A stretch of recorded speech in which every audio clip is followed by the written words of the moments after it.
Chino Moreno side project, crosses, sensation, guitar tabs, and guitar lesson. I'm going to play all the parts right at the beginning here. After that, I'll go back through and give a full explanation for it. Do me a big favor and hit the subscribe button. It's the best way to let me know you like this video and want to see more stuff by Crosses. And now let's try it out.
Okay, so standard tuning on this. Definitely some synth interpretation going on here, especially with this intro section.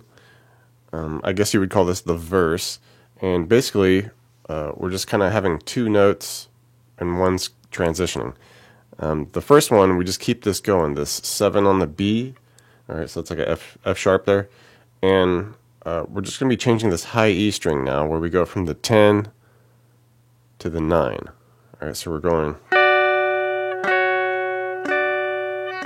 and you can just keep it like that, single strums, or you can try to match, the sequencer a little bit and just kind of do like a more alternate 16th note strumming, just like, okay, dynamics up to you, but that's essentially what's going on for that initial, chilled out synth verse section. For this pre-chorus section, technically it's just kind of like bass that's doing this, but if we want to just do it with guitar, it's just a couple notes. Basically it just hangs out on a D, so we could just do like a D power chord there with the 5 A and 7 on the D and G.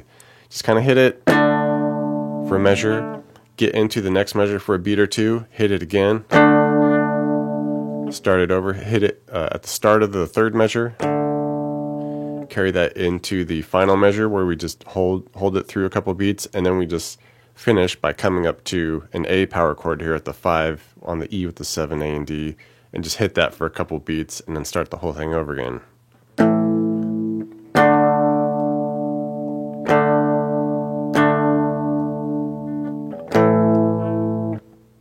Now into the chorus, we can kick on the overdrive and get it real, big and fun sounding there. Essentially it just starts with an F power chord, so we just hit the 1 E 3 on the A and D there, just a measure here. Bump it up 2 frets for the G at the 3 and 5s. And then we can finish on this compounded D just to make it sound bigger. So the 5 on the A with the 7 D and G, and then add the 5 on the low E as well.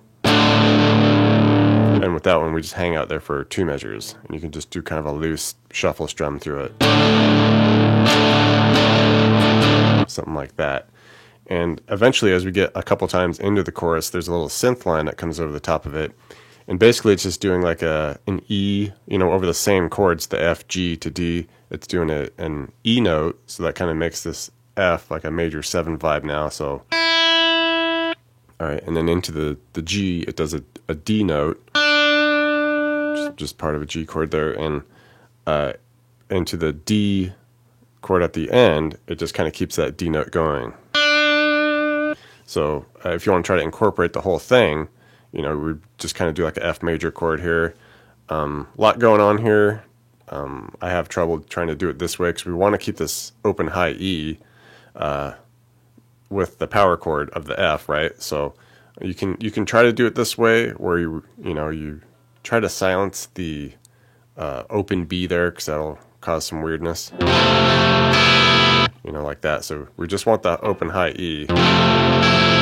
So I kind of like to do it this way. I can make it work with my hands, but where we just wrap over Jimi Hendrix style, hit the 1 on the E for the F that way, and then we can do the power chord like this with the ring and pinky, finish the F chord at the, the 2 on the G with the 1 on the B, and then we can have our high open E, and nothing's getting in the way and it sounds fine. It's just a bit of a chord that takes getting used to. And if that's too much of a trick, then you can just kind of skip the 3 on the A with the ring there and just do it this way, where we have the 3 on the, the D string here, and then the 2 and the 1, and we just kind of keep the A muted. So either which way you like, this way is a little bigger and a little cooler sounding. And then from there, we just switch to a G, and we want our, D note on the B string ringing out. So just kind of do the 3 on the B, open G and D, 2 on the A with the 3 on the low E.